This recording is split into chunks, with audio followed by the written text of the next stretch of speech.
జై శ్రీరామ్. హాయ్. ఇది మీకు తెలుసా?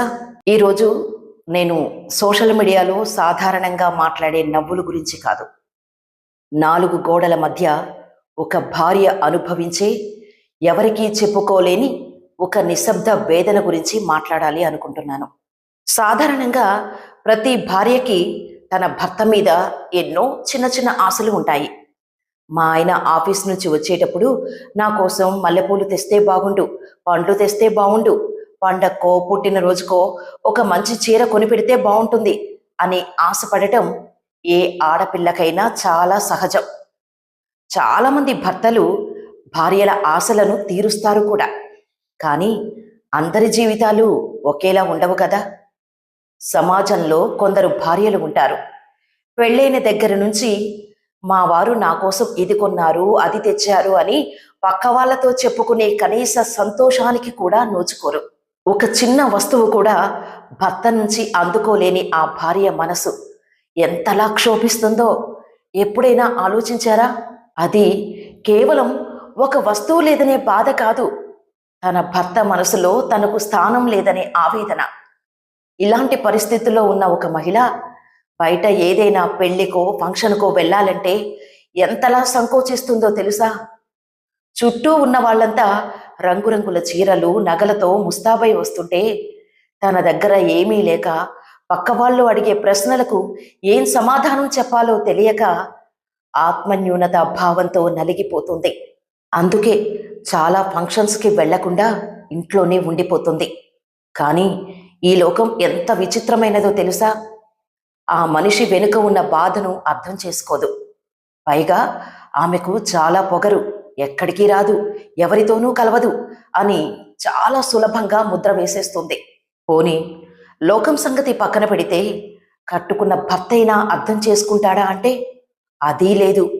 నువ్వు ఎక్కడికి రావు, ఎవరితోనూ కలవ్వు అని భర్త కూడా నిలదీస్తుంటే ఆ భార్య మనసు ఎంతగా ముక్కలైపోతుందో కదా. నా ప్రశ్న ఒక్కటే, ఆవిడ ఎలా వస్తుంది? తన పలకరింపుల కోసం ఎదురు చూస్తుంటే ఇవ్వని ప్రేమ, సమాజం ముందు తలెత్తుకునేలా చేయని బాధ్యత, ఇవేమీ లేనప్పుడు ఆ భార్యకు ఫంక్షన్లకు వచ్చి నకిలీ నవ్వులు నవ్వాలనే ఉత్సాహం ఎక్కడి నుంచి వస్తుంది? ఒక మనిషి ఎందుకు దూరంగా ఉంటుందో, ఆవిడ మనసులో ఏముందో కనీసం అర్థం చేసుకోవాలనే ప్రయత్నం కూడా భర్త చెయ్యకపోవటం ఎంతవరకు న్యాయం? భార్యకు బంగారుపు నగలు ఇవ్వకపోయినా పర్వాలేదు, కానీ 10 మందిలో తలెత్తుకునేలా కనీస గౌరవాన్ని, ప్రేమను ఇవ్వటం భర్తగా కనీస ధర్మం. చూడండి, ఎవరైనా ఒక ఫంక్షన్కో శుభకార్యానికో రావటం లేదంటే వాళ్లకు పొగరుందని అర్థం కాదు. వాళ్ళ జీవితంలో ఎవరికీ చెప్పుకోలేని ఏదో ఒక నిశ్శబ్దమైన బాధ ఉండి ఉండొచ్చు. వాళ్లను ముద్ర వేసి మరింత బాధ పెట్టకండి. ఇక భర్తలకు నేను చెప్పేది ఒకటే, మీ భార్య మీరే ప్రపంచం అనుకొని మీ ఇంటికి వచ్చింది. ఆవిడ ఆశలను, ఆవేదనను గుర్తించండి. 4 గోడల మధ్య తను ఏడ్చేలా చేసి బయట ప్రపంచం ఆవిడ్ని నిందిస్తుంటే చూస్తూ ఊరుకోకండి. భార్య మనసును గెలవండి, ఆవిడ ఆత్మ గౌరవాన్ని కాపాడండి.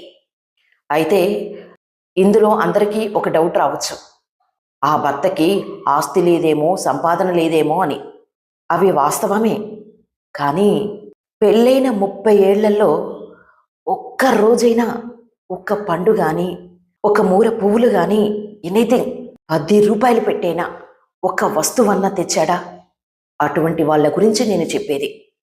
మరి ఈ మాటలతో మీరు ఎంతమంది ఏకీభవిస్తున్నారు? మీ అభిప్రాయాన్ని నాకు కామెంట్ చేయండి.